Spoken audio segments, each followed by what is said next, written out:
Hi, everybody. Celia Waterhouse here. Thanks for joining us at OnPoint Mentors.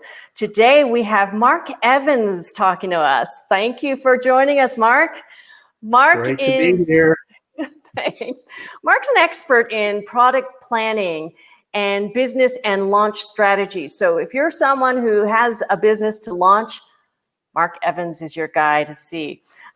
So today, Marc, we're just going to be asking you that one simple question. Well, it's probably not so simple, but the world's going crazy. The sky is falling, and people's emotions are running rampant. So in your area of expertise, how do you as a coach help them manage their emotions, their business emotions, their personal emotions in this really strangely divisive world we're going through? Yeah, so I've been thinking a lot about this question since you sent it over to me, and there's a lot wrapped up in there, but I wanted to simplify it to one simple thing that hit me hard, and that is people are very compulsive right now. They're at home, they're behind their computers, and I find that a lot of people are buying a lot of things that they probably shouldn't be buying. And in my world, we call it buying the shiny object, right? Oh, yes. The next shiny object that comes, you have to have it, right? And as a coach, I'm finding a lot of my clients and people that I'm even talking to that are not my clients, they're just buying things because I don't know what it is, but they just feel like they have to do it. And this is going to be the thing that saves their business. This is going to be the next product or the next course or the next service or the next app that really saves their business and gets them to go where they want to go. And I just want to say, stop doing that. If you could possibly do that, because it's just impulse buying. Right. And I'm not trying to say that people shouldn't buy something that might be shiny, because sometimes it does make sense. An example would be if you're growing your team and you're looking for like some project management software to buy for your company, well, then you're shopping for that product or service. So if you get interrupted by a Facebook ad or retarget or an email that has to do with that, then it makes sense to do some, investigation and buy something like that. But to keep on buying, you're just throwing your money at it, because you're probably not going to finish the course. You might not use the service, and it's just going to waste money. So unless it's really going to impact what you're focusing on your business right now, I would say to stay away from it. And that's the biggest piece of advice.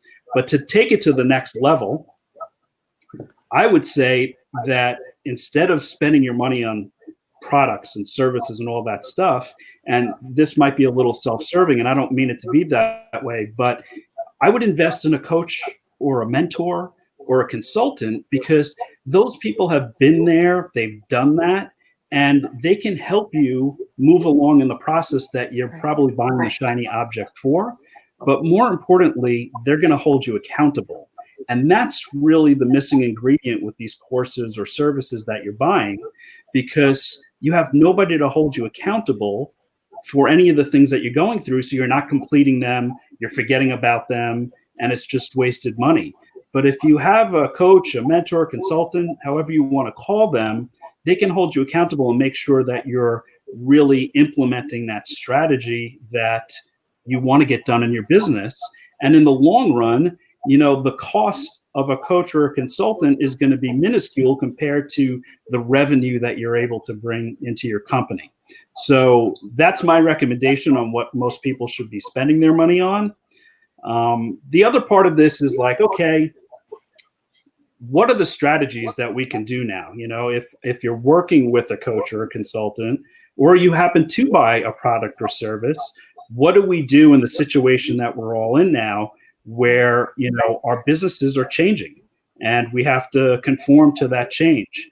So there's really there's actually 40 different strategies I work on with my clients, but I'll talk about 3 of them real quick. I was going to say 40, huh? I don't have much time, so I'll talk about 3 real quick that businesses can do today and get started, and think about different ways to strategize their businesses because of what we're working in right now.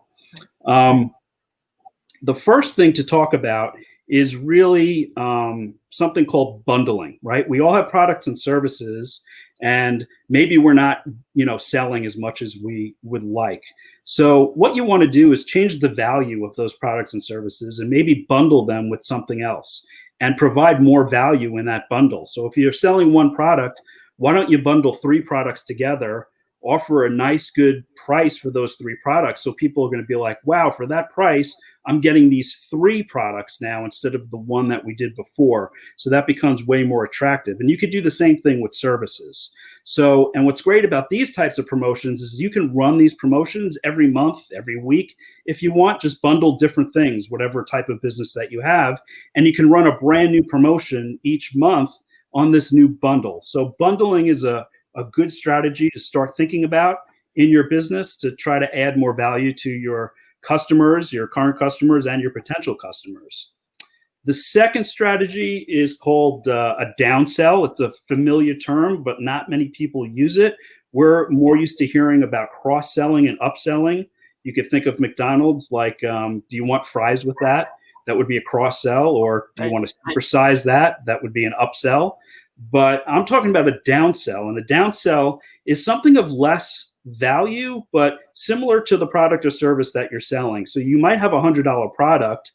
Do you have something that would be similar that you could sell for maybe $50? Right. Do you have a service now that you can tweak a little bit and take out some of the real expensive pieces that might be a cost to your company and maybe sell it for a lower price? So it's a bit of a downsell if people are not going to take your high-end offer.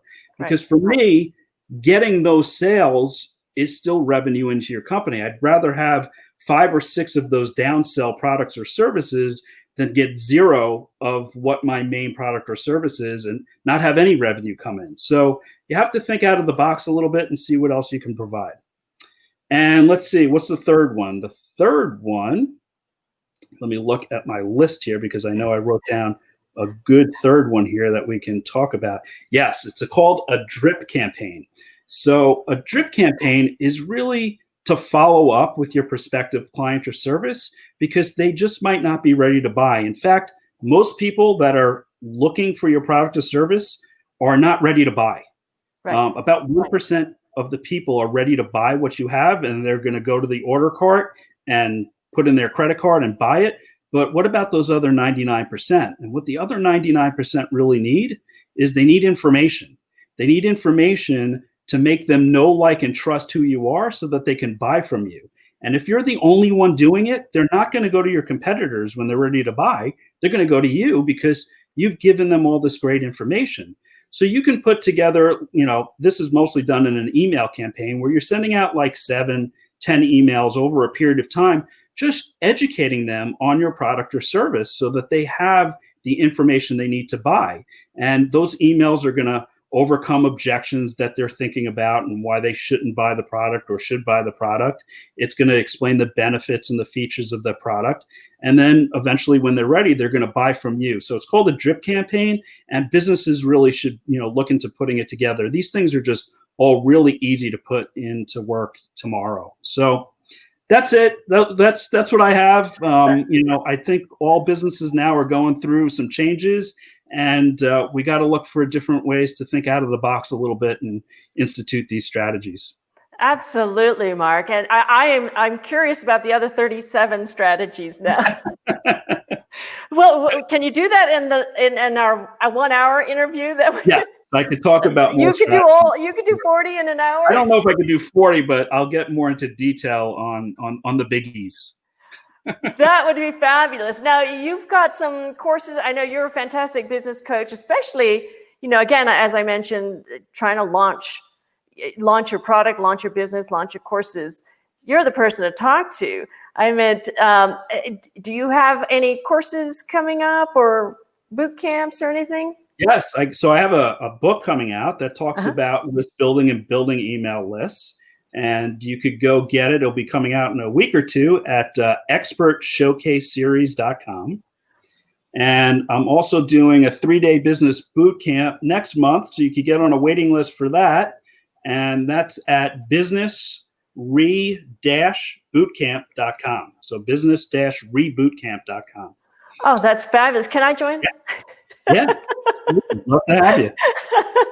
Okay, Marc, thank you so much for joining us on the summit. We really appreciate having you as one of our OnPoint mentors. You're a great value to us. Thank you so much.